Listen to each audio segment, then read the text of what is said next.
Boom, the spotlight hit Oprah Winfrey like a lightning bolt from heaven itself, turning the entire National Policy Forum stage into pure fire.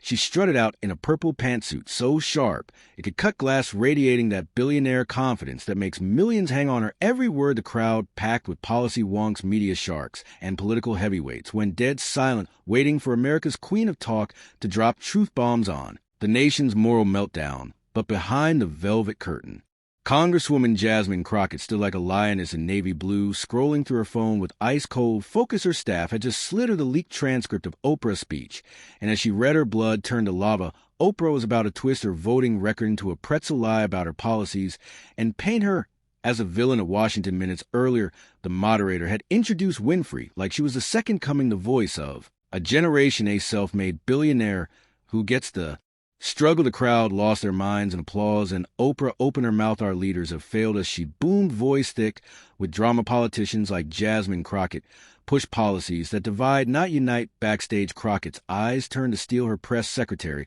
whispered, "They didn't tell us she'd name you Crockett." Didn't blink good. I came ready. This wasn't just a policy panel. This was about to be the greatest political smackdown in modern history. Hold up before we dive into the bloodbath. Smash that like button and subscribe so you never miss the moments the mainstream buries. The convention hall was electric, phones up, cameras rolling, every soul locked on Oprah. For decades, she'd been America's empathy empress, the rags to riches goddess who gave away cars and hugged celebrities.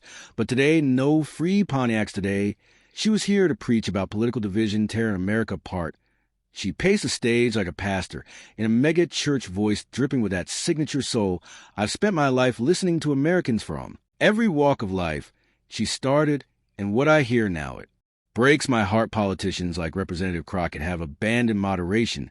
They scream in extremes. They demonize anyone who disagrees. They refuse accountability. Giant screens flashed edited clips of Crockett in congressional hearings, carefully cut to make her fiery passion look like unhinged rage. The crowd, mostly Oprah stans and centrist policy nerds, nodded like bobbleheads.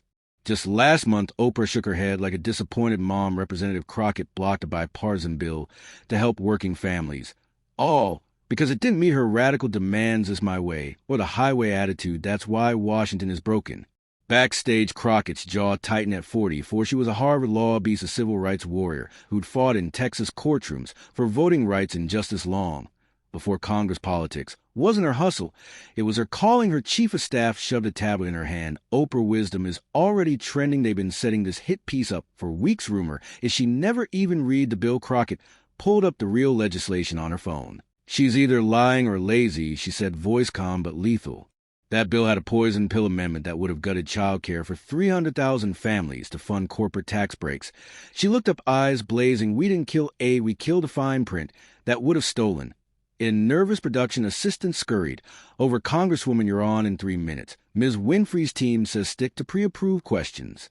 Crockett flashed a smile sharp enough to shave. Well, of course they did.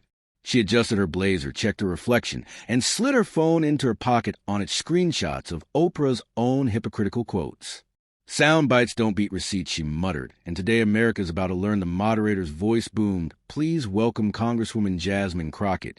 The applause was polite restraint, like they weren't sure if they were allowed to clap for the enemy. Crockett stepped into the light, calm, lethal, unbothered. Oprah greeted her with a smile warm as a rattlesnake's. Representative Crockett, thank you for joining me.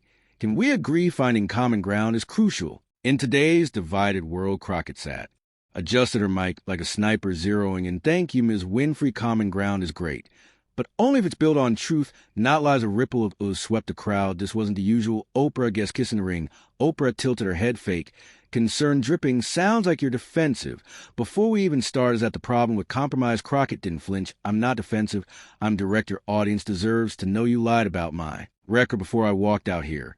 She turned to the crowd. You said I blocked a bill to help working families. What you didn't say, that bill had an amendment slashing child care subsidies for 300,000 kids to fund tax breaks for corporations.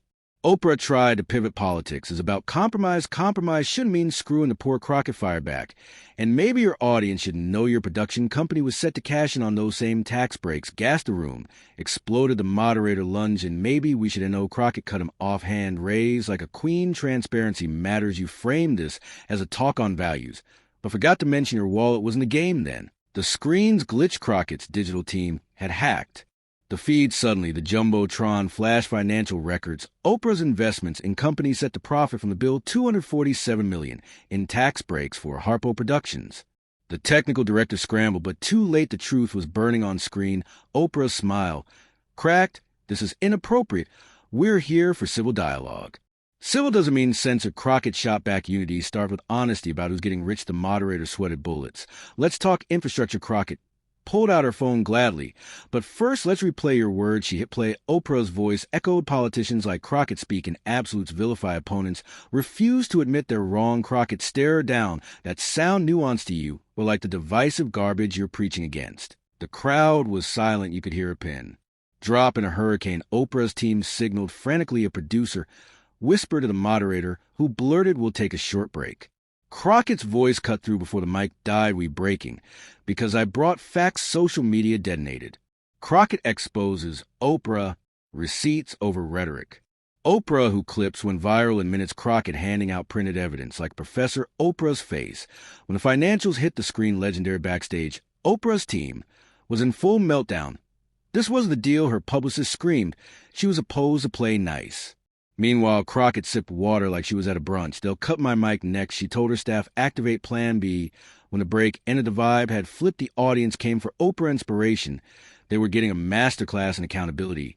Oprah's team handed out a new format. Structured questions, 2-minute answers, no interruptions, damage control 101. But Crockett walked out with a stack of documents and started passing them to reporters like candy. Oprah's mic accidentally went live. "What are you doing?" Crockett locked eyes, making sure the truth doesn't get edited out. The moderator tried a safe question about infrastructure. Crockett ignored it. "Before we move on," she said, "let's clear the air. You lied about my voting record. The audience deserves the truth." Oprah's smile was gone. "I think we've moved past accountability. Isn't hostility." Crockett said, "Solutions built on lies, helping no one." She held up the actual bill, highlighted like a crime scene. Section 43 cuts health care for vulnerable communities. Section 119 gives tax breaks to media giants, including yours, Harpo Productions. $247 million richer. The screen lit up again. Crockett's team owned the tech. Now the crowd gasped, phones flashed, journalists scribbled like mad. Oprah tried to recover. "You're missing the broader nuance." Crockett smiled. "Funny. You didn't bring anyone. You slandered me." She played another clip, Oprah calling for compromise while pushing policies that hurt the poor. Boom, hypocrisy exposed. The moderator called for another break, but Crockett kept talking. "The American people deserve leaders who fight for policy, not popularity, and media figures who do their homework." She turned to the camera. "Facts matter." Commercial break. But the internet didn't pause. Crockett checkmate hit one worldwide. Clips racked up 50 million views in an hour. Conservative outlets. Crockett brings receipts, leaves Oprah speechless. Progressive outlets, a masterclass in holding power accountable. CNN's Jessica Winters. This wasn't a debate. It was a demolition. Crockett turned Oprah's stage into a courtroom and won. When the show resumed, Oprah did something nobody expected. "Before we continue," she said, voice steady but shaken, "I want to acknowledge something." Congresswoman Crockett raised valid points about the accuracy of my earlier statements. "I should have been more specific about the bill's provisions." The crowd gasped again. Oprah Winfrey yielding unheard. Crockett nodded. "Thank you. We both want what's best for America, even if we disagree on how the final 40 minutes were calm, respectful, substantive. But the damage was done." Oprah's aura of invincibility shattered as the cameras that cut the Ray story exploded. Online NARS. Crockett checkmate dominated. Entertainment Tonight called it Oprah's toughest interview ever. Body language experts dissected every flinch inside Harpo Productions' chaos. An insider, to Page 6, "She's taking this personally. In 40 years, Oprah has never been blindsided like this." Meanwhile, Crockett star skyrocketed. Her phone blew up. 500,000 new followers in 24 hours. Every network begged for interviews. Politicians nationwide slid into her DMs. But the real win, she proved that facts greater than fame, that preparation greater than platform, that a Texas congresswoman with receipts could take down a billionaire icon on her own stage. In America, they finally saw what happens when you come for her. Jasmine Crockett, unprepared. The queen stayed queen, but a new sheriff just rode into town the moment the lights dimmed. The entire hall buzzed like a beehive on steroids. Phones glowed everywhere as people live tweeted every second of the showdown. The energy was raw, electric, and completely unpredictable. Nobody had ever seen Oprah Winfrey rattle like this.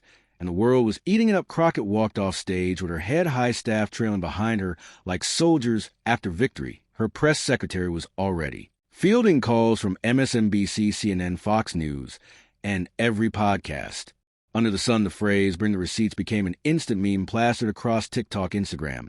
And back in the green room, Oprah sat with her team, faces grim, as a Funeral One advisor whispered, "We should have vetted the bill harder." Another shook her head.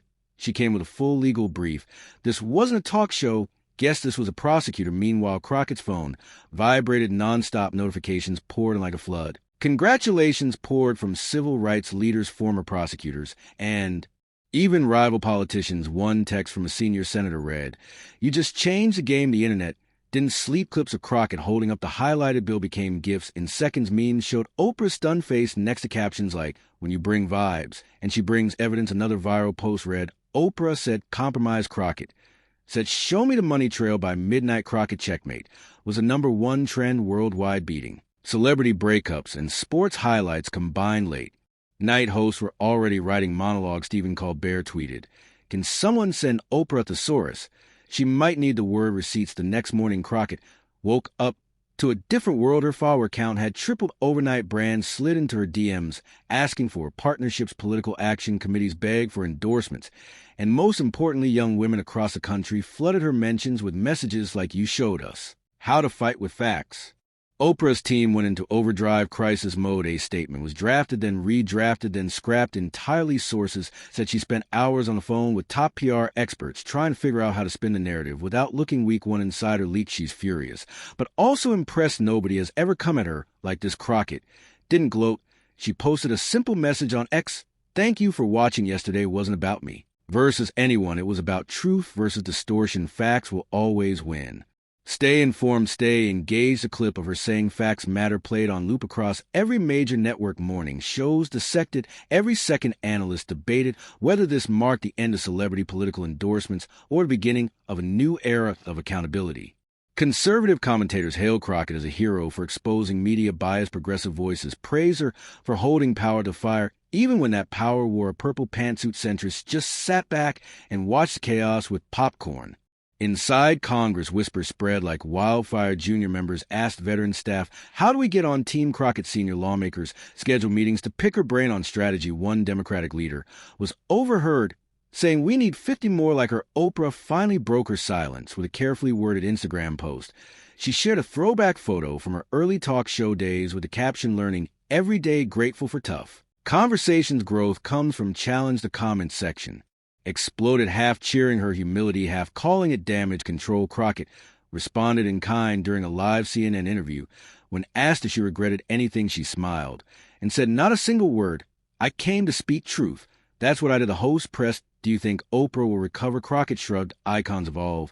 Where they fade, the choice is hers." The forum organizers issued a bland statement about technical difficulties and unexpected format changes, but nobody bought it. Behind the scenes, they scrambled to explain how Crockett's team bypassed their entire AV system. Rumors swirled that a rogue sound tech sympathetic to Crockett had helped upload the slides. Harpo Productions stock dipped slightly as investors worried about brand damage. Analysts predict a short-term hit, but long-term recovery. One financial expert said Oprah's empire is built on trust that shook it, but didn't break it. Crockett's fundraising skyrocketed. Small donors flooded her campaign with $5 and $10 contributions. One viral GoFundMe style page titled "Receipts for Jasmine" raised over $1 million in 48 hours, earmarked for voter education. Schools started using the confrontation in civics classes. Teachers played the clip of Crockett displaying the bill and asked students what makes a strong argument. One high school senior wrote an essay titled "When Preparation Meets Power" that went viral.